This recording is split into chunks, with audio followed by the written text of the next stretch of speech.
Hello friends, welcome to the political philosopher. Friends, आज की class में हम अरस्तू को पढ़ेंगे। ठीक है, अरस्तू के बारे में कॉमन चीजें सीखेंगे, जैसे अरस्तू का जन्म कहाँ हुआ था, अरस्तू के फादर का क्या नाम था, इनकी मदर का क्या नाम था, ईटीसी बहुत सारी चीजों को हम यहाँ पे स्टडी करने वाले हैं। तो इनके साथ साथ हमें और क्या पढ़ना है, अरस्तू की जो इंपॉर्टेंट बुक्स होंगी, है ना, उसके बारे में स्टडी करेंगे। और अरस्तू की अध्ययन की पद्धतियां क्या है, ठीक है, अध्ययन की पद्धतियां यानी कि इनकी जो स्टडी की मेथोडोलॉजी है वो किन किन बेसिस पर आधारित है, इन सब चीज़ों के बारे में स्टडी करेंगे। तो सबसे पहले जानते हैं अरस्तू का जो जन्म हुआ है 384 ईसा पूर्व में हुआ है। ठीक है, ईसा पूर्व को आप बीसी कर सकते हैं, बिफोर क्राइस्ट। ठीक है, फिर इनकी जो डेथ होती है 322 ईसा पूर्व में। ठीक है, 322 बीसी में। ठीक है, ये आप कॉमन चीज याद रखेंगे, ये कोई बार बार चीजें रटने की नहीं होती, आप एक बार दो बार इसको चीजों को पढ़ेंगे तो आसानी से ये याद हो जाएगा। चलिए अब देखते हैं अपनी पीपीटी की तरफ। इनका जो सामान्य परिचय है, हम लोग प्लेटो को पढ़ चुके हैं। ठीक है, अब देखते हैं कि प्लेटो का शिष्य अरस्तु है।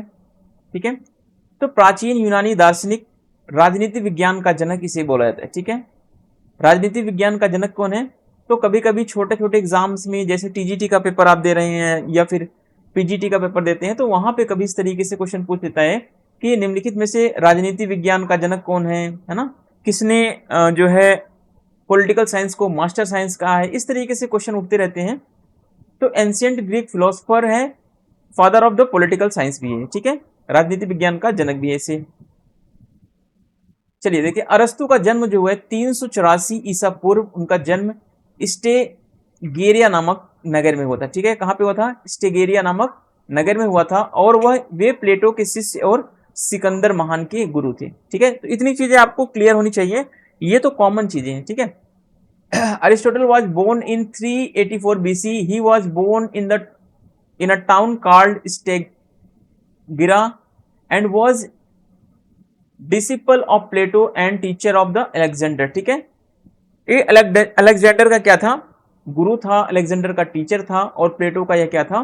शिष्य था। इतनी चीजें आपको कॉमन में याद रखनी है। अगर आप शॉर्ट में बनाना चाहें तो उनका जन्म लिखें। ठीक है, 384, इनके गुरु कौन है? प्लेटो, इनके शिष्य कौन है? सिकंदर। ठीक है, इसका जन्म कहाँ होता है? स्टेगेरिया में। ठीक है, इतनी चीजें आपको कॉमन याद रखनी है, क्योंकि यहां से कभी कभी क्वेश्चन पूछता है, जैसे कि पिछली बार बीपीएससी का पेपर हुआ है अभी। ठीक है, बीपीएससी के पेपर में क्वेश्चन पूछ ले गया कि प्लेटो की पत्नी का क्या नाम था। तो इस तरीके से क्वेश्चन उठने का कोई लॉजिक नहीं होता नेट में फिलहाल। तो मैं नेट के पर्पज से वीडियो नहीं बना रहा हूं, मैं पॉलिटिकल साइंस का एक कंप्लीट वीडियो बनाता हूं, जिससे कि आप किसी भी एग्जाम में बैठे तो सारे एग्जाम के लिए यूजफुल रहे आपके। ठीक है, उसके पिता निकोमाचस मकदूनिया के राजा के दरबार में शाही वैद्य थे। ठीक है, यानी जो अरस्तु के पिता थे क्या थे? एक वैद्य थे। कैसे वैद्य थे? राजा के वैद्य, राजा के वैद्य थे। ठीक है, हिज फादर, अब यहां पे देखो एक चीज मेंशन करना छूट गया था, Nicomachus. Nicomachus was the royal physician in the court of the king of Macedonia. ठीक है, मैसिडोनिया, सॉरी, मैसिडोनिया के राजा के दरबार में, है ना, मैसिडोनिया के जो किंग थे उनके यहाँ पे ये रॉयल फिजिशियन थे। कौन? निकोमाचस, यानी कि अरस्तु के पिता जो थे वो एक राजा के दरबार में शाही वैद्य थे। ठीक है, इतना क्लियर है। चलिए, उनके पिता की मौत उनके बचपन में ही हो गई थी, यानी कि कहने का मतलब है जब अरस्तु छोटा था, ठीक है, तभी उसके फादर की क्या हो जाती है? डेथ हो जाती है। अब देखिए, पिता की मौत के बाद 18 वर्षीय अरस्तु को उनके अभिभावक ने शिक्षा पूरी करने के लिए बौद्धिक शिक्षा केंद्र एथेंस भेज दिया। ठीक है, उस समय बौद्धिक शिक्षा का केंद्र कौन सा था? एथेंस था। ठीक है, तो एथेंस में प्लेटो, सॉरी, एथेंस में अरस्तु जाता है अपना शिक्षा लेने। नेक्स्ट देखिए, वहां पर वहां पर 20 वर्षों तक प्लेटो से शिक्षा प्राप्त करते रहे। ठीक है, यानी कि प्लेटो से वो शिक्षा लेता है लगभग 20 सालों तक। ठीक है, और प्लेटो की जो अकादमी थी उसका कहीं ना कहीं इसको मस्तिष्क कहा। प्लेटो ने खुद कहा कि जो अरस्तु है वो क्या है, अरस्तु अकादमी का मस्तिष्क है, ठीक है। He continue to receive education from the Plato there for 20 years, ठीक है। यानी कि वो 20 सालों तक प्लेटो से क्या करता रहा, ज्ञान प्राप्त करता रहा, ठीक है। चलिए आगे देखते हैं। पढ़ाई के अंतिम वर्षों में वे स्वयं अकादमी में पढ़ाने लगे, यानी वो एक अकादमी जो प्लेटो की संस्था थी, ठीक है, वहां पे स्टडी करने के लिए गया, लेकिन धीरे धीरे धीरे क्या करने लगा, वहां पे वो खुद टीचर बन गया, ठीक है। उनके द्वारा द लीसियम, अब यहाँ पे देखना, लीसियम नामक संस्था की स्थापना की गई। अब यहाँ पे देखिए अकादमी, अकादमी किसने बनाई, अकादमी जो था वो प्लेटो ने स्थापित किया था, ठीक है। ये यूरोप का पहला विश्वविद्यालय है। तो दूसरी तरफ आप देखेंगे लीसियम, लीसियम किसकी है, तो लीसियम जो है अरस्तु की है, ठीक है। लीसियम जो है अरस्तु की यूनिवर्सिटी है, तो अरस्तु ने लीसियम की स्थापना की, यहाँ पे शिक्षा कार्यक्रम दिया था, ठीक है। अरस्तु को उस समय का सबसे बुद्धिमान व्यक्ति माना जाता था, जिसके प्रशंसा स्वयं उसके गुरु प्लेटो भी करते थे, ठीक है। उसके गुरु कौन थे, प्लेटो थे। तो अरस्तु जो था अकादमी का सबसे ब्रिलियंट व्यक्ति था, ठीक है। यानी उसके पास इतना नॉलेज था कि उसका जो गुरु प्लेटो था वो भी जो है अरस्तु से बहुत ज्यादा प्रभावित था। इसीलिए प्लेटो ने प्रभावित होकर के क्या बोला अरस्तु को, कि अरस्तु क्या है, अकादमी का मस्तिष्क, ठीक है। Inspired Plato called Aristotle the brain of the academy, ठीक है। द ब्रेन ऑफ एकेडमी किसे बोला जाता है, अकादमी का मस्तिष्क अरस्तु को बोला जाता है। तो ऐसा किसने बोला कि अकादमी का मस्तिष्क अरस्तु है, या अरस्तु को अकादमी का मस्तिष्क किसने बोला है, तो प्लेटो ने बोला है, ठीक है। चलिए इतना क्लियर है, आगे देखते हैं।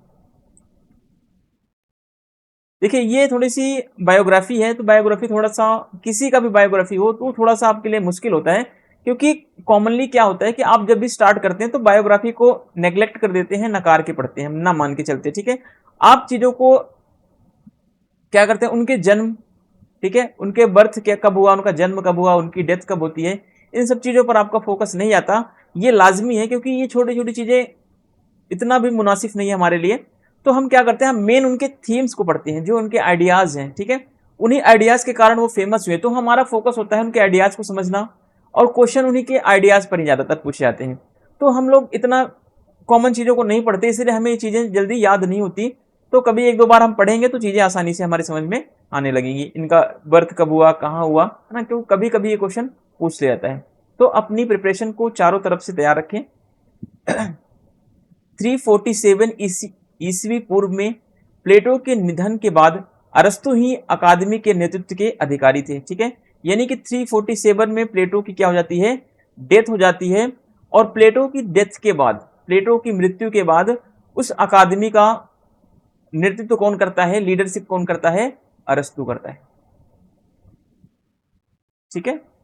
After the death of Plato in 347 BC, Aristotle was the one who was responsible for leading the academy, ठीक है। तो यह रिस्पॉन्सिबल बना दिया गया, क्यों बना दिया गया, क्योंकि प्लेटो पहले था तो प्लेटो चलाता था, प्लेटो की जैसे डेथ होती है तो उसके बाद एकेडमी को चलाने के लिए एक रिस्पॉन्सिबल पर्सन चाहिए था, जो कि उस संस्था को अच्छे तरीके से लीड कर सके, ठीक है। किंतु प्लेटो की शिक्षाओं से अलग होने के कारण उन्हें यह अवसर नहीं दिया गया। देखिए प्लेटो की शिक्षाओं से अलग होने के कारण उसे यह अवसर नहीं मिलता है।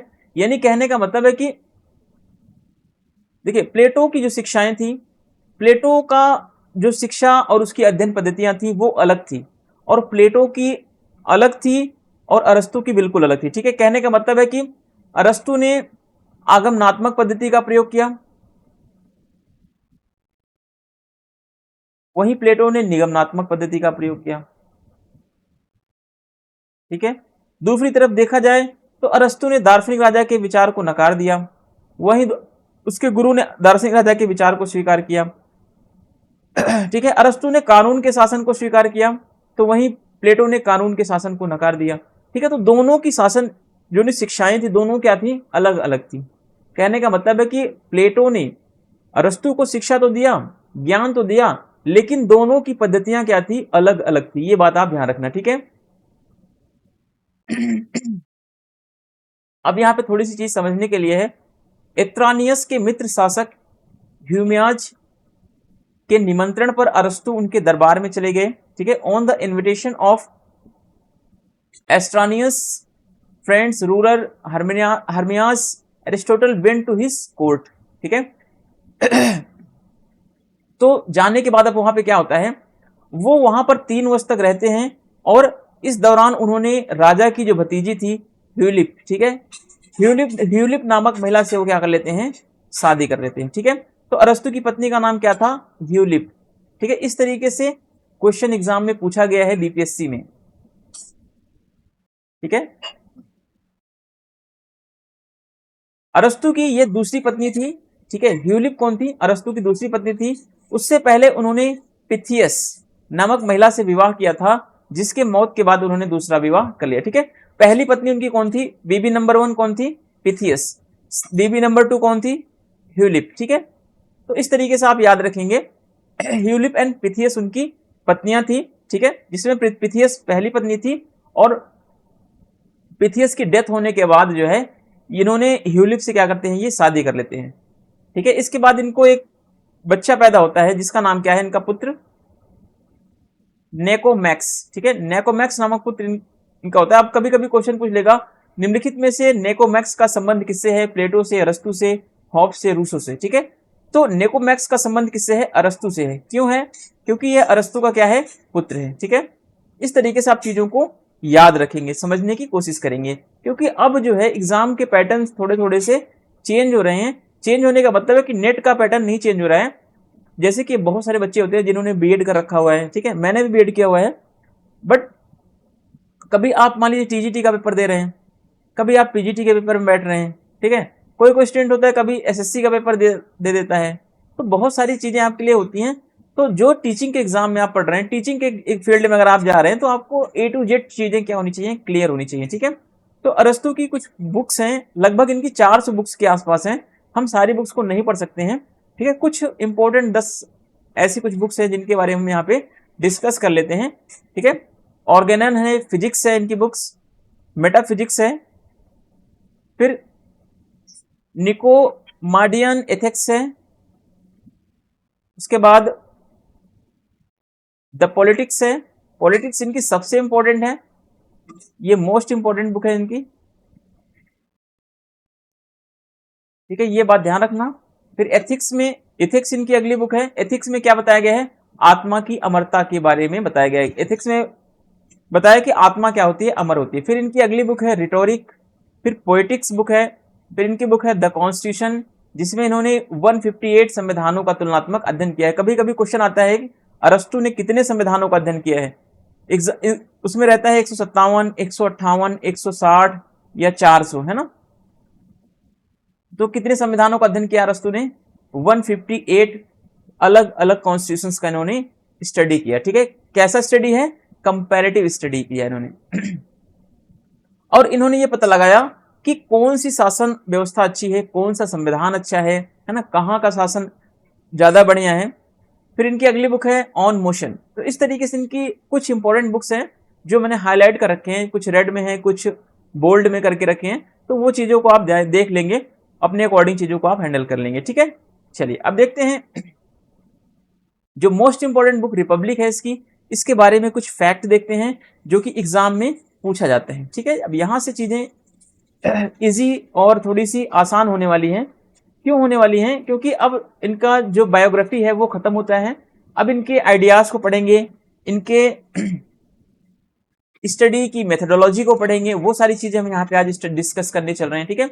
अब देखिए प्लेटो की जो पॉलिटिक्स की, सॉरी अरस्तु की जो पॉलिटिक्स है, सॉरी रिपब्लिक जो है, बार बार रिपब्लिक प्लेटो की है, इसको काट के आप द पॉलिटिक्स करिए, ठीक है। चलिए आप इसको ठीक कर लीजिएगा, मैं इसको क्लियर कर दूंगा, ठीक है। देखिए पॉलिटिक्स कितने डिपार्ट में डिवाइड है, पहले चीज आपको ये समझनी है कि जो अरस्तु की पॉलिटिक्स बुक है, ठीक है, पॉलिटिक्स 8 पार्ट में डिवाइड है। कितने पार्ट में, पहला क्वेश्चन बन के आपके सामने आता है कि 8 पार्ट में यह डिवाइड है, ठीक है। तो अब 8 पार्टों में कुछ पार्ट इंपॉर्टेंट हैं, उन पार्टों को हम देखते हैं। कभी कभी ये क्वेश्चन पूछता है निम्नलिखित में से पॉलिटिक्स के बारे में कौन से कथन सही हैं या गलत हैं। तो पॉलिटिक्स के पहले भाग में राज्य की प्रकृति के बारे में बताया गया है ना, स्टेट का नेचर कैसा होता है, और स्लेवरी के बारे में बताया गया, ठीक है। दासता का विवेचन किया गया है, दासों के बारे में, दास प्रथा के बारे में प्लेटो ने पॉलिटिक्स के कौन से पार्ट में बताया है, तो आपका आंसर होगा पॉलिटिक्स के पहले पार्ट में, ठीक है। पॉलिटिक्स के पहले पार्ट में अरस्तु ने दासता के बारे में चर्चा की है, ठीक है। अब दूसरे पार्ट में क्या इन्होंने बोला, इसमें पूर्व प्रतिपादित सिद्धांतों का ऐतिहासिक अध्ययन तथा प्लेटो के आदर्श राज्य पर इन्होंने विचार किया गया। ये इतना इंपॉर्टेंट नहीं है, ठीक है। अब तीसरा देखते हैं, इसमें संविधान के विभिन्न स्वरूपों का विशेषतः राजतंत्र का विवेचन किया है। तो ये कभी कभी यहां से क्वेश्चन आता है, ठीक है। पहला वाला तो मोस्ट इंपॉर्टेंट है। साथ ही इसमें नागरिकता और न्याय का भी वर्णन किया है, ठीक है। ये वाला क्या हो जाता है आपका यहाँ पे इंपॉर्टेंट हो जाता है, ठीक है। अरस्तु ने नागरिकता का वर्णन जो किया है पॉलिटिक्स की बुक में किया है, ठीक है।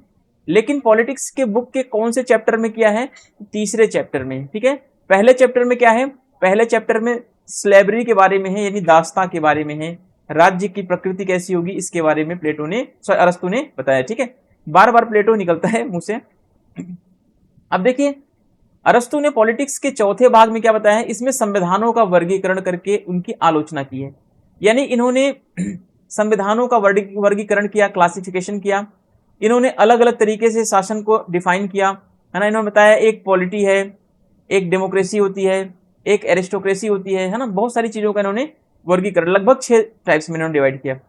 अब देखिए पांचवा, इसमें क्रांतियों के कारण और उसको दूर करने के उपायों पर प्रकाश डाला है। अब यहाँ पे समझने वाली क्या बात है, इंपॉर्टेंट कहां से क्वेश्चन पूछता है वो आप थोड़ा सा समझते चलेंगे, ठीक है।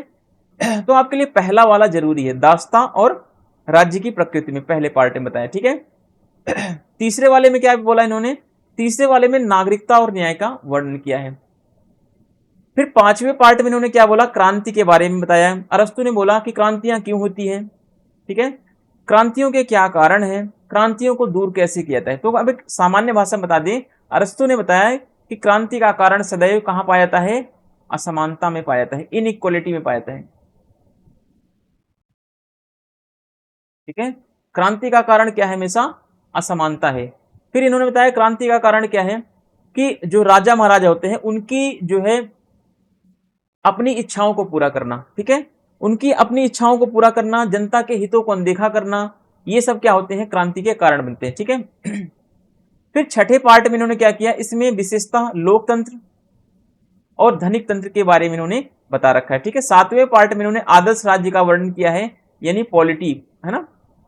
पॉलिटी का वर्णन, पॉलिटी का मतलब इन्होंने बताया पॉलिटी ऐसी शासन व्यवस्था होगी जिसमें जो मध्यम मार्ग का पालन करेगी, ठीक है, मध्यम मार्ग या मिडल पाथ होगा, ये मिडल पाथ, ठीक है। हम सारी चीजें देखेंगे मध्यम मार्ग क्या है ना, वो सारी चीजें हम आगे भी आने वाले वीडियोज में वहां पे स्टडी करेंगे डिटेल में। अभी यहाँ पे हमें इतनी चीजें समझनी है कि पॉलिटिक्स को 8 पार्ट में जो है अरस्तु ने डिवाइड किया, ठीक है। तो 8वें पार्ट में कौन कौन से पार्ट इंपॉर्टेंट है वो सारी चीजें हम यहाँ पे देखेंगे, ठीक है। फिर 8वां पार्ट देखिए, इसमें आदर्श राज्य के वर्णन के अतिरिक्त विभिन्न प्रकार के संविधान और उनकी समस्याओं आदि पर विचार किया गया है, ठीक है। अब देखिए नोट करके यहाँ पे दिया है, रिपब्लिक में अरस्तु ने माना है कि, सॉरी यहाँ पे रिपब्लिक नहीं पॉलिटिक्स होना चाहिए,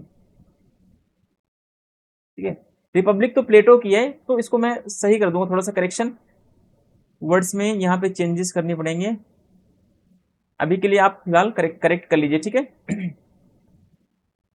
यहाँ पे रिपब्लिक नहीं होगा, यहाँ पे पॉलिटिक्स होगा, ठीक है। पॉलिटिक्स में अरस्तु ने माना है कि सर्वोच्च सत्ता किसके पास होती है, सर्वोच्च सत्ता जनता के हाथ में होती है, तथा इसमें सामूहिक निर्णय और बुद्धि का सिद्धांत, ये वाला डबल इनवर्टेड कॉमा में कर लेना, इसमें सामूहिक निर्णय तथा बुद्धि का सिद्धांत दिया गया है, ठीक है। अब कॉमन चीज आपको क्या पता चला कि अरस्तु की जो पॉलिटिक्स बुक है इसके 8 पार्ट हैं इसके, इसी में दास्ता के बारे में बोला गया है, इसी में नागरिकता के तीसरे पार्ट में बोला गया है, ठीक है। फिर इसी में 7वें पार्ट में आदर्श राज्य कैसा होगा, जैसे प्लेटो ने बताया प्लेटो का आदर्श राज्य कैसा होगा, जिसमें तीनों वर्ग आपस में एक दूसरे के कार्यों में इंटरफेयर नहीं करेंगे, यानी कार्यों का विभाजन होगा, कार्य विशेषीकरण होगा। तो प्लेटो का क्या होगा, ये आदर्श राज्य होगा। लेकिन अरस्तु का आदर्श राज्य क्या है? अरस्तु का आदर्श राज्य क्या है? पॉलिटी है, ठीक है, जिसमें क्या होगा, इसमें कुछ राजतंत्र और कुछ अल्पतंत्र का लक्षण पाया जाएगा, ठीक है। तो इस तरीके से उसने बता के दोनों चीजों का मिश्रण करके बताया कि पॉलिटी ही क्या होगी, सबसे अच्छी शासन व्यवस्था होगी, ठीक है। और सबसे इंपॉर्टेंट चीज क्या है इसमें, यह समझना आपकी जो पॉलिटिक्स बुक है, ठीक है, पॉलिटिक्स एक तो आठ पार्ट में डिवाइड है, आपको पता चल गया। इसमें क्या है, इस पुस्तक में अरस्तु ने बताया कि जो सर्वोच्च शक्ति होती है, ठीक है, सर्वोच्च शक्ति किसके पास होगी? जनता के पास। जैसे भारत में क्या है, सर्वोच्च शक्ति किसके पास है? जनता के पास, ठीक। फिर इसमें क्या बोला कि फिर पॉलिटिक्स में अरस्तु ने बोला कि इसमें सामूहिक निर्णय और बुद्धि का सिद्धांत पाया जाता है, ठीक है, सामूहिक निर्णय और बुद्धि का सिद्धांत, सामूहिक निर्णय और बुद्धि का सिद्धांत,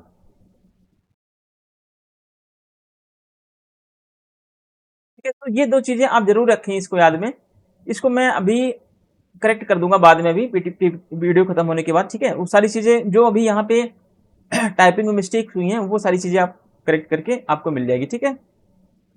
चलिए आगे देखते हैं रिपब्लिक के बारे में, ठीक है।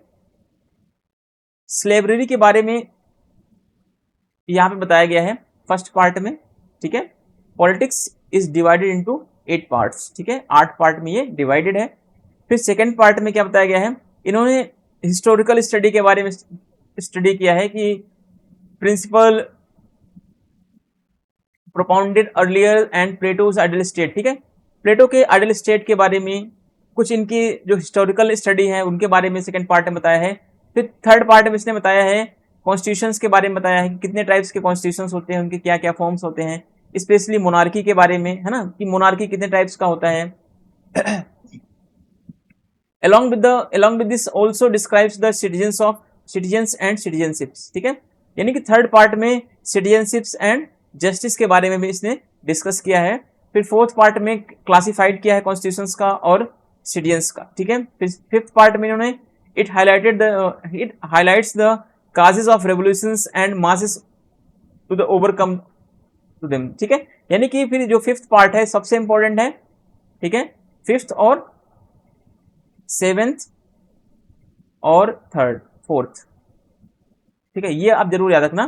फिर आप यहाँ पे देखेंगे फिफ्थ में क्या किया इसने बताया कि रेवोल्यूशन क्यों होता है, क्या काजेज है जिसकी वजह से रेवोल्यूशंस होती हैं, है ना, और कैसे हम इस रेवोल्यूशंस को रोकने का काम कर सकते हैं, कैसे इस पे ओवरकम कर सकते हैं, कैसे इस पे हम विक्ट्री पा सकते हैं, ठीक है।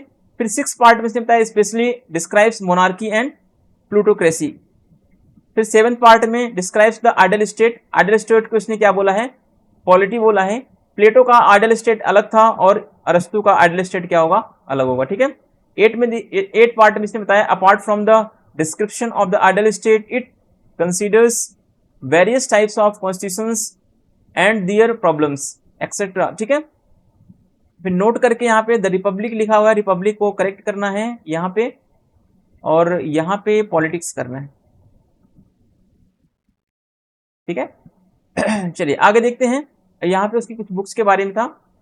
तो ये तो उसका एक जनरल इंफॉर्मेशन था, उसकी कौन कौन सी बुक्स हैं, उसकी बुक्स में अलग अलग चीजें कहाँ पे लिखी गई हैं, ठीक है। तो खास करके जो क्वेश्चन पूछता है वो उसकी बुक पॉलिटिक्स के ऊपर पूछता है, ठीक है।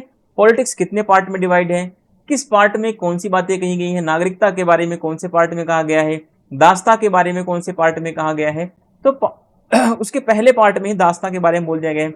फिर अरस्तु की अध्ययन की पद्धतियां क्या क्या हैं, है ना, कौन कौन से मेथड यूज करता है अपनी अध्ययन करने में, तो उसने एक आगमनात्मक पद्धति यूज किया है, तुलनात्मक पद्धति यूज किया है, विश्लेषणात्मक पद्धति यूज किया है, और ऐतिहासिक के साथ साथ शो उद्देश्यात्मक पद्धति का भी इसने प्रयोग किया है, ठीक है। जो सबसे ज्यादा इंपॉर्टेंट है इसका आगमनात्मक पद्धति और टेलियोलॉजिकल मेथड इसका, है ना, क्वेश्चन ज्यादातर टेलियोलॉजिकल मेथड से ही इसका पूछता है, ठीक है। तो अब हम देखते हैं एक एक इसकी क्या क्या स्टडी है, क्या क्या अप्रोचेस इसने यूज किया है। आगमनात्मक पद्धति क्या होती है, पहली चीज को हम यहाँ पे देखते हैं, ठीक है। यह वैज्ञानिक पद्धति है जो विशेष से सामान्य की ओर जाती है, ठीक है। सबसे पहली चीज, अगर आप टीचिंग मेथोडोलॉजी पढ़े होंगे फर्स्ट पेपर के लिए, तो उसमें भी स्टडी के अलग अलग मेथड होते हैं, ठीक है। एक आगमनात्मक पद्धति होती है, एक निगमनात्मक पद्धति होती है ना। फिर उसमें भी आगमनात्मक पद्धति क्या होती है, निगमनात्मक पद्धति क्या होती है, इन सब चीजों के बारे में आपने स्टडी किया होगा, ठीक है। तो उसी के बारे में थोड़ा सा यहाँ पे हम चर्चा करने वाले हैं, ठीक है। यह वैज्ञानिक पद्धति होती है, पहली बात। आगमनात्मक पद्धति कैसी पद्धति होती है, ये मेथड जो है वो साइंटिफिक मेथड है, ठीक है। इसमें हम विशेष चीजों से सामान्य की तरफ आगे बढ़ते हैं। इसे विश्लेषण प्रणाली के नाम से भी जाना जाता है। इसमें उदाहरण के माध्यम से नियम या सिद्धांत बनाए जाते हैं। चलिए नेक्स्ट देखिए, यह एक मनोवैज्ञानिक शिक्षण विधि है। इसमें स्थूल से सूक्ष्म की ओर और मूर्त से अमूर्त की तरफ आगे बढ़ते हैं, ठीक है। तो ये चीजें आप जरूर याद रखेंगे। देखिए ये क्या होता है, ये अगर बात करें स्टडी में, अगर फर्स्ट पेपर की बात करें, तो ये पद्धति जो है छोटे बच्चों के लिए उपयोगी होती है। कैसे उपयोगी होती है, इसमें देखिए मूर्त से अमूर्त की तरफ हम आगे बढ़ते हैं। पहले हम बच्चों को क्या दिखाते हैं, एक पेन दिखाते हैं, पेन का सिंबल दिखा के बताते हैं बच्चों ये क्या है, पेन है। जब वो पेन को देख करके पहचान लेता है, शब्दों से जान जाता है कि पेन को बोलते हैं, उसके मन में जब आइडिया आता है कि ऐसा पेन होता है, ठीक है। तो फिर हम धीरे धीरे क्या करते हैं, हम अमूर्तता की तरफ आगे बढ़ते हैं। फिर हम शब्दों का प्रयोग करते हैं, पेन नहीं दिखाते बार बार। फिर हम बोलते हैं कि बच्चों पेन निकालो, है ना। स्टार्टिंग में हम क्या करते हैं, स्टार्टिंग में बच्चों को पेन दिखाते हैं, बच्चों ये क्या है, पेन है। तो सही बच्चे पेन निकाल लेते हैं, ठीक है।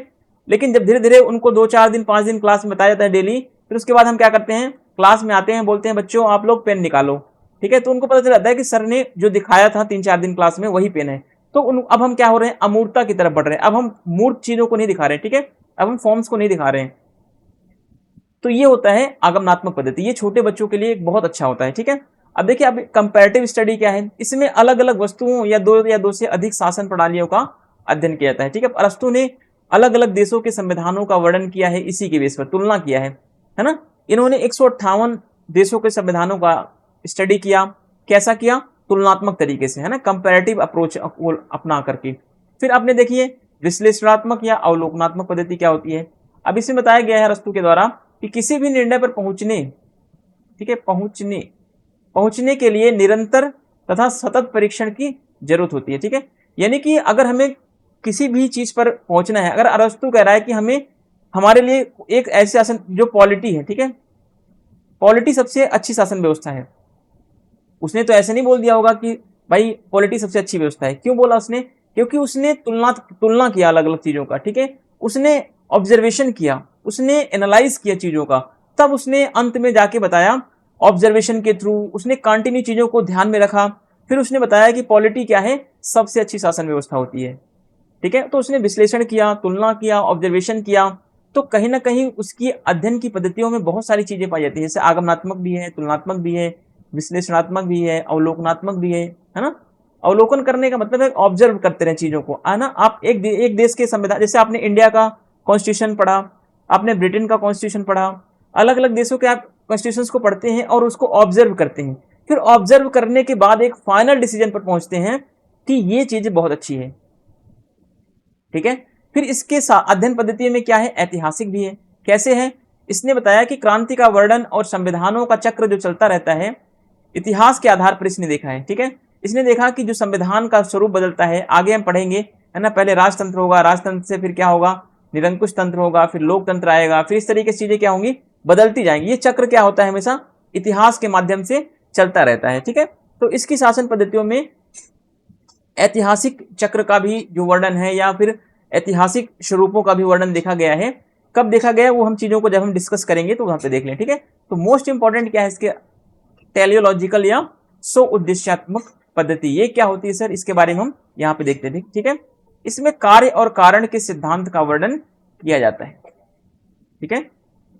इसमें अरस्तु ने बताया कि कोई कार्य होता है क्यों, अगर हम कोई काम कर रहे हैं तो उसके पीछे कोई ना कोई तो रीजन होगा, है ना। अरस्तु के सो उद्देश्यात्मक पद्धति में कार्य और कारण का सिद्धांत पाया जाता है। ये बात सही है गलत, बिल्कुल सही है, क्योंकि मैं आपको पढ़ा रहा हूं फ्री में, तो इसके पीछे कोई ना कोई कारण होगा, ठीक है। तो इसी क्या बोलते हैं, टेलियोलॉजिकल मेथड, है ना। फिर देखिए आगे देखिए, इसमें गति और परिणाम के बारे में अरस्तु चर्चा करता है। किसमें, सो उद्देश्यात्मक पद्धति में अरस्तु कहता है कि गति और परिणाम क्या होते हैं, साथ साथ चलते रहते हैं। ठीक है, अगर मान लीजिए कि मेरे मन में एक विचार आ रहा है कि मैं लिखूं, ठीक है, लिखने के लिए कुछ हमें चाहिए, एक मैटर चाहिए, एक फॉर्म चाहिए, है ना, एक पेन चाहिए। पेन को मैं बनाऊंगा, छीलूंगा, है ना, कुछ भी करूंगा, इंक डालूंगा उसमें, तभी तो पेन होगा। जब पेन बन के तैयार होगा तब हम क्या कर सकते हैं, उसको लिख सकते हैं। यानी कि जब हमारे मन में कोई विचार आएगा, विचारों के माध्यम से हम क्या कर सकते हैं, गति कर सकते हैं। आगे देखिए, शो उद्देश्यात्मक पद्धति में अंश से पहले पूर्ण की कल्पना की जाती है। ठीक है, यानी कि हमें क्या करना है, स्वोद्देश्यात्मक पद्धति में क्या समझना है कि हमें जैसे पेन से पहले हमें ये नहीं सोचना, हमें पूर्णता की कल्पना करना है, हमें लिखने की कल्पना करना है। हमें पहले पेन की कल्पना नहीं करना कि हम पहले पेन ढूंढेंगे, फिर कोई मटेरियल ढूंढेंगे, फिर उसको गलाएंगे, पिघलाएंगे, फिर पेन बनाएंगे, निप लगाएंगे, इंक डालेंगे। हमें इसकी कल्पना नहीं करनी। पहले हम क्या करेंगे, पहले हम पूर्ण रूप का कल्पना करेंगे, यानी कि हमें कंप्लीट पेन की कल्पना करके लिखने की कल्पना करेंगे। ठीक है, हम उसके छोटे छोटे पार्ट्स की कल्पना पहले नहीं करेंगे। तो इसी को बोलते हैं शो उद्देश्यात्मक पद्धति। ठीक है, यानी कि अंश जो होता है, छोटे छोटे पार्ट्स की कल्पना, छोटे छोटे पार्ट्स के बारे में हम पहले स्टडी नहीं करते, बल्कि पहले सारी चीजों के बारे में स्टडी कर लेते हैं। उसके बाद क्या करते हैं, उसके एक एक पार्ट के बारे में स्टडी करेंगे। ठीक है, जैसे कि बीज से पहले वृक्ष की कल्पना करना। ठीक है, पहले हमारे सामने क्या होता है, हमारे सामने एक वृक्ष आता है ना, वृक्ष की कल्पना हम करते हैं। वृक्ष के बाद हम क्या करते हैं, उसके फल के बारे में सोचते हैं, फिर उसका बीज कैसे रहा होगा, कैसे वो पौधा बना, कैसे आगे बढ़ा, फिर उसके बारे में एक चीज हम करते हैं। ठीक है, और इसी स्वोद्देश्यात्मक पद्धति के कारण अरस्तु ने राज्य को व्यक्ति से पहले बताया। ठीक है, यह बताने का कारण कि राज्य क्या है, एक बड़ा स्वरूप है। ठीक है, यानी इसने बताया कि राज्य क्या है, पहले आया हुआ है, राज्य पहले आया, उसके बाद इसके अंग क्या है, व्यक्ति हैं। ठीक है, वहीं पे प्लेटो ने क्या बोला, राज्य जो है व्यक्ति का क्या है, बृहद रूप है। लेकिन अरस्तु ने क्या बोला, राज्य व्यक्ति का पूर्वगामी है, राज्य व्यक्ति का पूर्वगामी है। इसमें उसने कौन सी पद्धति का प्रयोग किया है, तो आप यहां पे फंस सकते हैं। ये नया क्वेश्चन बन सकता है कि अरस्तु का यह कथन राज्य जो है व्यक्ति का पूर्वगामी है। एक बार आप समझने की कोशिश करें, राज्य व्यक्ति का पूर्वगामी है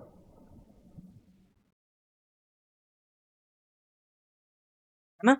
यानी कि राज्य क्या है, व्यक्ति का पूर्वगामी। राज्य बड़ा है, व्यक्ति इसके अंदर छोटे छोटे पार्ट्स हैं, व्यक्ति, है ना।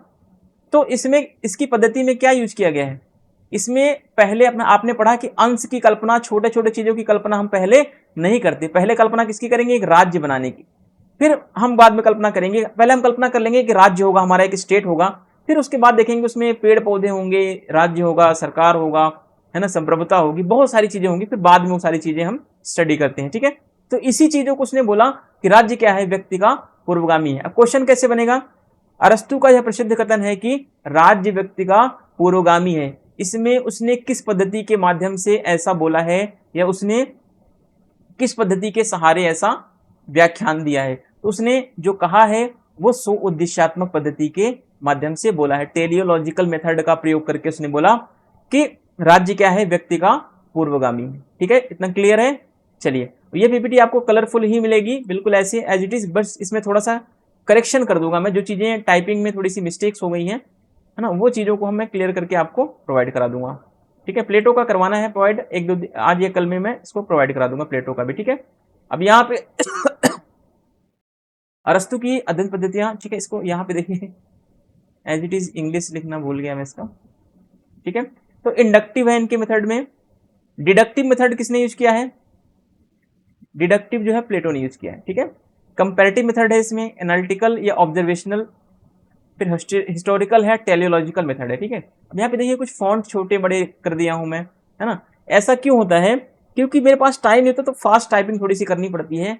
टाइपिंग तेज करते टाइम दिक्कतें बढ़ जाती हैं थोड़ी सी, है ना। कोई और जैसे मेरे साथ होता है मेरी हेल्प करने के लिए, कि कोई बैठा हो जो गलत हो रहा है उसको देख के बताए, सर ये गलत हो रहा है, यहाँ से हो रहा है ना। मेरे पास तो टीम है नहीं भाई, कि मेरे पास कोई, मैंने 2-4 बंदों को हायर कर रखा है, वो कंटेंट बनाएंगे फिर पढ़ाएंगे। जैसे अदर टीचर्स आप बड़ी बड़ी कोचिंगों में देखते होंगे, उनके लिए कंटेंट बना के रेडी रहता है, वो बस पहुंचते हैं, पीपीटी देखते हैं, पढ़ाना स्टार्ट करते हैं। ठीक है, तो मेरे पास पहले तो 4-5 घंटे टाइम मेरा वेस्ट होता है बनाने में, इसको लिखो, बनाओ, हर चीज करो। ठीक है, फिर देन उसके बाद फिर क्या करो, फिर बच्चों को पढ़ाओ, फिर उसके बाद कॉलेज है, बहुत सारा चीज़ है, कोचिंग है, तो अलग अलग चीज़ें क्या होती हैं वहाँ पे मेंशन होने की वजह से पूरा एकदम टाइम का मतलब बचता ही नहीं है ना। तो इसकी वजह से थोड़ी सी गलती हो जाती है, फिर मैं इसको करेक्ट करके दूंगा, आप लोग इसकी चिंता बिल्कुल भी ना करें। अब देखिए इंपॉर्टेंट क्या थी सबसे ज्यादा, इसकी टेलियोलॉजिकल जो मेथड है, ठीक है, टेलियोलॉजिकल मेथड, ठीक है। अरस्तु ने मानव के निर्माण के लिए दो चीजें बताई, ठीक है। इसने बताया कि मनुष्य का निर्माण किससे होता है, दो वस्तुओं से होता है। एक तो मैटर जरूरी है, यानी कि हमारा ये हाथ पैर ये सब क्या है, एक द्रव्य, ठीक है, मैटर है, ये फॉर्म है। फिर दूसरा क्या है, दूसरा मैटर है, सॉरी, दूसरा क्या है, दूसरा एक फॉर्म की जरूरत पड़ती है या स्वरूप की जरूरत पड़ती है, ठीक है। इसी फॉर्म स्वरूप को क्या बोला गया है, आत्मा के रूप में भी जाना जाता है, ठीक है। यानी मनुष्य के शरीर में क्या होता है, एक तो हमारा ये भौतिक शरीर है, दूसरा इसके अंदर हमारी आत्मा है, ठीक है। आत्मा को ही क्या बोला गया है, स्वरूप बोला गया है, और हमारे शरीर को क्या बोला गया है, मैटर बोला गया है। अरस्तु ने दो चीजें बताई मानव निर्माण के लिए। मनुष्य का निर्माण दो चीजों से होता है, एक तो उसका फिजिकल जो बॉडी है, दूसरा उसके अंदर आत्मा या स्वरूप पाई जाती है ना। इन दोनों के कॉम्बिनेशन से क्या होता है, एक मनुष्य का निर्माण होता है, ठीक है। चलिए, ये उसने शो उद्देशात्मक पद्धति का प्रयोग करते हुए बताया है, ठीक है। शरीर व द्रव्य को गति व परिणाम के आधार पर इसने बताया है, ठीक है। इसने बोला कि जो शरीर है हमारा, इसको या शरीर को इसने बोला शरीर या द्रव्य दोनों में से कुछ भी बोल लें, इसको गति व परिणाम का आधार बताया है, ठीक है। इसने बोला है कि जो हमारी शरीर में गति होती है ना, ये शरीर की वजह से गति और परिणाम आते हैं, ठीक है। अगर हमारा शरीर नहीं होगा तो हम गति भी नहीं कर पाएंगे, हम कुछ सोच नहीं पाएंगे, ठीक है। फिर वही आत्मा या स्वरूप को जहां प्लेटो ने प्रत्यय या विचार बताया है, वहीं अरस्तु ने इसे क्या बोला, स्वरूप बोला। आप यहाँ पे समझेंगे कि जो स्वरूप की बात की गई है, ठीक है। अब यहाँ पे एक बार कॉमन चीज समझ लें दो बार में अच्छी तरीके से, ठीक है। अरस्तु ने मानव निर्माण के लिए क्या बताई, दो चीजें बताई। पहला क्या, द्रव्य यानी कि मैटर जरूरी है। दूसरा हमारे शरीर, हमारे लिए क्या जरूरी है, फॉर्म या सूल, ठीक है, यानी कि स्वरूप, आत्मा। हमारे शरीर में आत्मा होगी तभी तो हम बोल पाएंगे, ठीक है। तो मानव के लिए दो चीजें जरूरी हैं, एक तो उसका भौतिक शरीर, दूसरा आत्मा, ठीक है। तो इसने बताया कि भौतिक शरीर के माध्यम से ही क्या होती है, गति और परिणाम चलते रहते हैं। फिर उसने बताया, फिर अरस्तु ने क्या बोला, अरस्तु ने आत्मा को, स्वरूप को, इसी आत्मा को क्या बोला, इसने स्वरूप बोल दिया है, ठीक है। जबकि इसी आत्मा या स्वरूप को प्लेटो क्या बोलता है, प्लेटो ने प्रत्यय बोला है। प्रत्यय का मतलब क्या है, विचार या आइडियाज, ठीक है। इतना क्लियर है। चलिए देखिए, ये थोड़ा सा वाटर मार्क ऊपर आ गया है ना, तो बहुत सारी थोड़ी सी मिस्टेक्स हो गई है, मैं इसको करेक्ट करके चीजें क्लियर करा दूंगा, ठीक है। अब देखिए, अब यही टेलियोलॉजिकल मेथड का नेक्स्ट स्टेप क्या है। अब यहाँ पे थोड़ा सा आपने समझ लिया कि मानव निर्माण के लिए दो चीज जरूरी है, ठीक है। एक तो मैटर जरूरी है, दूसरा फॉर्म, ठीक है। अगर आप इंग्लिश में समझें, मैटर, दूसरा क्या है, फॉर्म, ठीक है। इसी फॉर्म को प्लेटो ने क्या बोला, आइडिया बोल दिया है। लेकिन इसी फॉर्म को अरस्तु ने क्या बोला, स्वरूप बोल दिया है। ये बात थोड़ा सा कंफ्यूजन करने वाला है, बट आप चीजों को क्लियर वे में समझते चलेंगे, ठीक है। अगर नई चीजें समझ में आ रही तो फिर एक बार फिर से मैं क्लियर कराने की कोशिश करता हूं, ठीक है। देखिए, अरस्तु ने मानव के निर्माण के लिए, एक मनुष्य के निर्माण के लिए दो चीजें बताई। एक तो मैटर बताया कि मैटर जरूरी है, ठीक है। मैटर के कारण ही क्या होती है, गति और रिजल्ट्स आते हैं, ठीक है।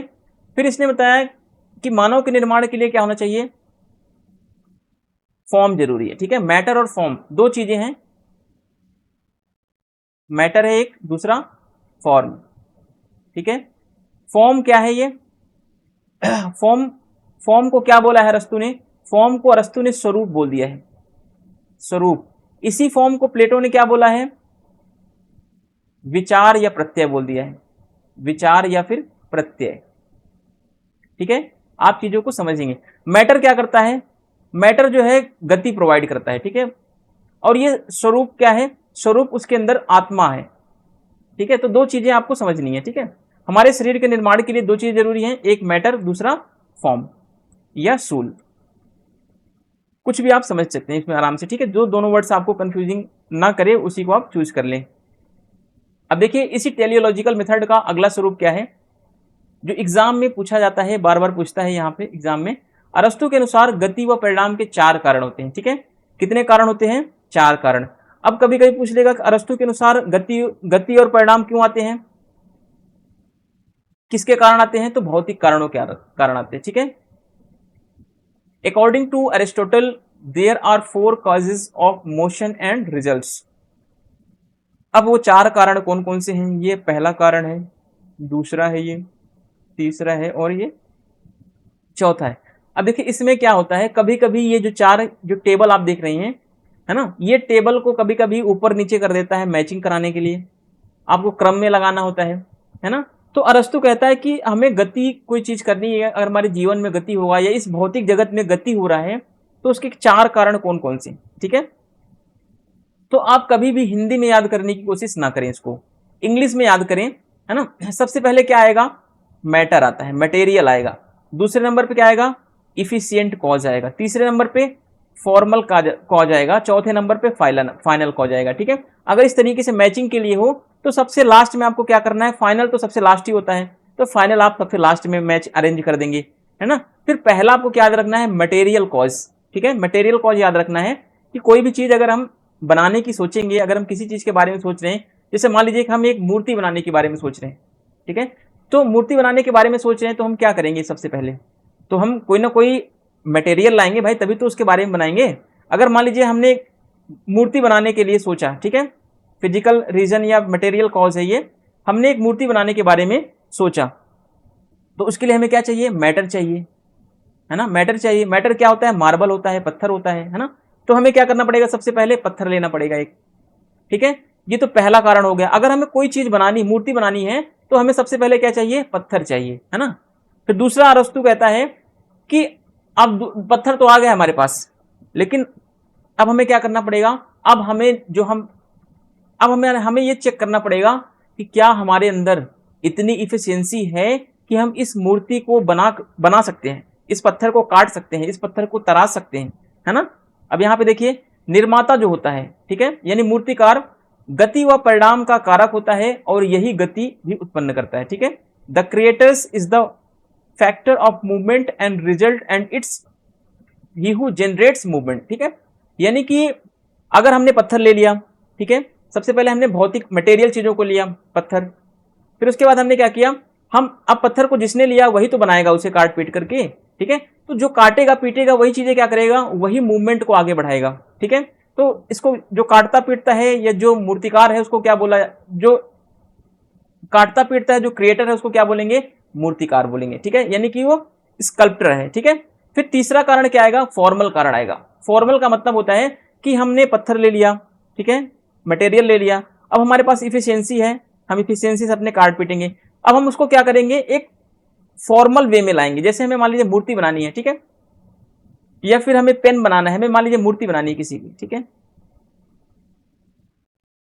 ठीक है, ये मान लीजिए हमें ये मूर्ति बनानी है ऐसी XYZ जो भी आप समझ लें। ठीक है, तो हमें क्या करना पड़ेगा? अब हमने पत्थर लिया, काटा पीटा इसको, ठीक है, अब इसको एक फॉर्म देंगे, एक स्वरूप देंगे, ठीक है, कि हमें इसी आकार में बनाना है। ठीक है, अब यहाँ पे वस्तु का सार ही औपचारिक कारण होता है। ठीक है, वस्तु का सार का मतलब क्या है? यानी कि हमने जिस चीज की कल्पना की थी, हमारा वही तो थीम होना चाहिए, है ना, वही तो हमारा समरी है। हमने एक मूर्ति की समरी बनाई थी, हमने एक मूर्ति बनानी है, तो हमने एक मूर्ति की समरी बना तो ली, तो अब हम क्या करेंगे? फाइनल औपचारिक जो होता है फॉर्मल कॉज में, हम उस मूर्ति की कल्पना करेंगे, उस मूर्ति का स्ट्रक्चर बना देंगे पूरी तरीके से काट पीट करके। ठीक है, इसी को मूर्तिकार के यह मन में वस्तु का स्वरूप बनता है इससे।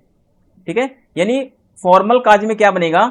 मूर्तिकार के मन में पत्थर ले लिया पहले, फिर पत्थर को काटा पीटा उसने थोड़ा बहुत, है ना, उसको गति दे रहा है, फिर वो क्या करेगा? अब उसके मन में एक आइडिया आ रहा है कि हम क्या करेंगे? उसको एक मूर्ति का फॉर्मल रूप देंगे, ठीक है, एक औपचारिक रूप बनाएंगे, तो उसने एक औपचारिक रूप बना दिया। फिर अब क्या होता है? फाइनल कॉज आता है। फाइनल कॉज में क्या होती है? मूर्ति बनकर तैयार हो जाती है, फाइनल हो जाता है। ठीक है, इसमें मूर्ति बनती क्यों है? इसमें लक्ष्य या उद्देश्य होता है उसका, मूर्तिकार का जो लक्ष्य या उद्देश्य होता है कोई ना कोई, तभी तो वो सारी चीजें गति प्रदान कर रहा है। अगर उसका कोई उद्देश्य नहीं है तो कभी भी किसी वस्तु में गति नहीं हो सकती। ठीक है, वस्तु बनाने का लक्ष्य या उद्देश्य क्या है उसका? जो उद्देश्य उसका लक्ष्य है, या फिर जो लक्ष्य और उद्देश्य है उसका, जिसकी वजह से गति मिल रही है, तो यही उसका क्या है? यही उसका टेलियोलॉजिकल मेथड बनता है लास्ट में जाकर के, ठीक है। तो इसमें ज़्यादा आपको इतना ज़्यादा दिमाग नहीं लगाना इसके अंदर, आपको बस कॉमन चीज़ें क्या याद रखनी है कि सबसे पहले मान लो हमें मूर्ति बनानी भैया, हमारे अंदर हमें कुछ नहीं करना, हमें क्या चाहिए, पहले मटेरियल चाहिए। सबसे पहले मटेरियल, आपने मटेरियल कॉज ले लिया, ठीक है।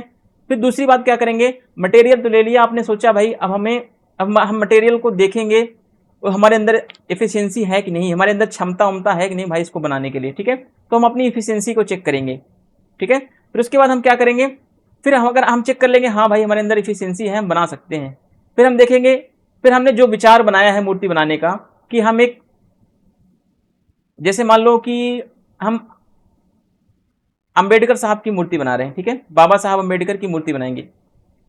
तो अब हमारे मन में, हमारे फाइनल कॉज, फॉर्मल कॉज में क्या करेंगे, हम अंबेडकर साहब की मूर्ति की कल्पना करेंगे और उसी के आकार में कट पिट करके हम अपना उसको क्लियर कर देंगे, ठीक है। फिर हम क्या करेंगे, तो हमारा जाके जब हमारा कट पिट जाएगा तो हमारा क्या बन जाएगा, फाइनल रिजल्ट आ जाएगा।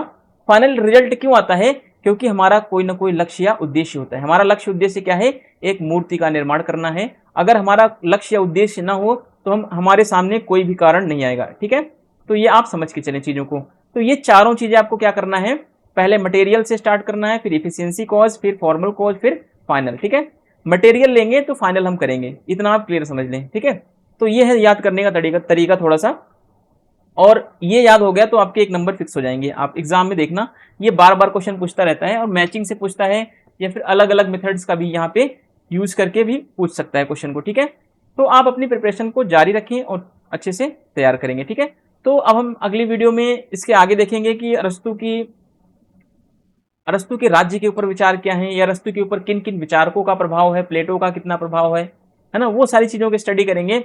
और अरस्तु की नागरिकता, अरस्तु का जो राज्य का विचार है, ठीक है, इन सब चीजों के ऊपर हम स्टडी करके अरस्तु का न्याय कैसा है, जितने भी डायमेंशंस होंगे सारे डायमेंशंस को, जैसे हमने प्लेटो के ऊपर डिस्कस किया था पूरा फुल्ली, है ना, कवर्ड कोर्स को हमने कवर अप किया था, तो इसी तरीके से हम इस अरस्तु वाले टॉपिक को अच्छे से पूरे बेहतरीन वे में क्या करेंगे, इसको हम कवर अप करेंगे, ठीक है। तो इसमें से कोई भी पॉइंट्स, कोई भी रीजंस ऐसा नहीं बचेगा जिससे कि आपका एग्जाम में कोई भी गलती करने का चांस या कोई भी पॉइंट्स आपका छूट रहा हो, ठीक है। तो हम सारी चीजों को क्लियर करेंगे। पहले एक बार फिर से आप दोहरा लेते हैं, मटेरियल कॉज, है ना, efficient cause, formal cause and final cause. आप इंग्लिश में ही कोशिश करें, याद कर लें, या इंग्लिश को ही हिंदी में लिख लें, ठीक है। कोई भी चीज अगर आप निर्माण करेंगे तो आपको मटेरियल चाहिए, फिर आप अपनी इफिशियंसी चेक करेंगे, फिर आप उसको फॉर्मल रूप देंगे, फिर आपका ये फाइनल बन के रेडी हो जाएगा, ठीक है। तो ये चीजें आपको क्लियर वे में समझ में आनी चाहिए और याद होना चाहिए, ठीक है। फिर मिलते हैं नेक्स्ट वीडियो में, अगले पार्ट में। तब तक के लिए चैनल को लाइक, सब्सक्राइब और शेयर करें। Thank you, thanks for watching.